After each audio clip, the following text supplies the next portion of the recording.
লিমাযা তাবকি ইয়া উম্মি, ওগো মা তুমি কেন কান্না করো? বৃদ্ধা মুগিরা বললেন, আমি একজন ইহুদির বাড়িতে কাজ করি। আমি অসুস্থ থাকার কারণে কালকে কাজে যাইতে পারি নাই।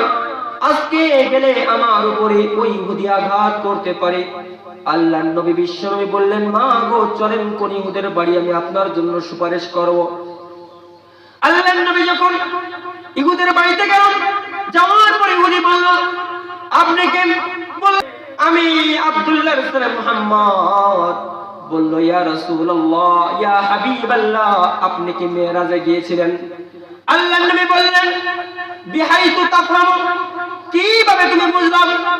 ওই ইহুদি বলল, আমরা তাওরাত কিতাব পড়েছি, আমরা জাবুর পড়েছি, আমরা ইনজিল পড়েছি, এই কিতাবগুলোর ভিতরে আমরা জানতে পেরেছি আল্লাহর নবী বিশ্ব নবী যেদিন মেরাজ থেকে ফেরত আসবেন, পথের ভিতরে একজন বৃদ্ধা মহিলা, ইহুদি মহিলা বিপদে পড়বে।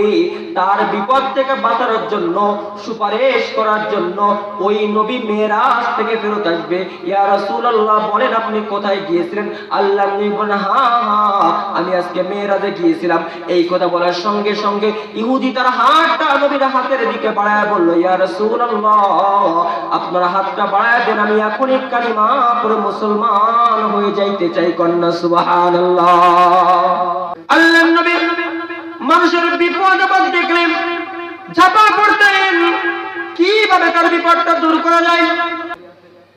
এক সময় দেখা যেত চাপাতলা থেকে মাগুরা যাওয়ার জন্য বাসের মধ্যে যদি কোনো যুবক সিটের মধ্যে বসা থাকতো, কোন বৃদ্ধ বাবা মা চাচা চাচি যদি ওই বাসের মধ্যে উঠতো, এই যুবকরা তাদের ভিতরে এমন মানবতা ছিল, তারা নিজেরা দাঁড়ায় যাইত আর মা ওই চাচা চাচিদের জন্য সিটটা ছেড়ে দিত। ঠিক কিনা বলেন?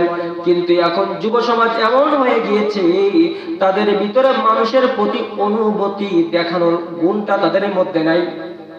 আল্লাহর নবী বিশ্বনবী রাহমাতুল লিল আলামিন বলেন, মা মিন আমালিন ইউজানু ইয়াউমাল কিয়ামাহ মিন আবদিহি হুসনুল আখলাক। হাশরের ময়দানে নামাজ, রোজা, হজ, যাকাত, দান, সদকা এইগুলো ওইরকম ভারী হবে না। এইগুলো আল্লাহ তাআলার প্রিয় আমল, কিন্তু বিশেষ কিছু আমল আছে যেগুলো দাড়ি পাল্লার ভিতর ভারী হয়ে যাবে। আল্লাহর নবী বলেন, মা মিন আমালিন ইউজানু ইয়াউমাল কিয়ামাহ, হাশরের ময়দানে যে সমস্ত নেক আমলগুলো মাপা হবে, এই নেক আমলগুলোর ভিতরে সবথেকে ভারী হবে মিন হুসনিল আখলাক, যেই মানুষের সাথে সুন্দর ভাষায় কথা বলেছে, মানুষের জন্য একটু স্যাক্রিফাইস করে, ওই বৃদ্ধ চাচার জন্য, ওই বৃদ্ধা চাচির জন্য তার নিজের সিটটা ছেড়ে দিয়ে দাঁড়াইয়া তাকে সিটে বসায় দিয়ে মাগুরা পর্যন্ত নিয়ে গিয়েছে। এই একটা স্যাক্রিফাইসের কারণে আল্লাহ তাআলা তাকে জান্নাত দান করে দিবেন। সুবহানাল্লাহ।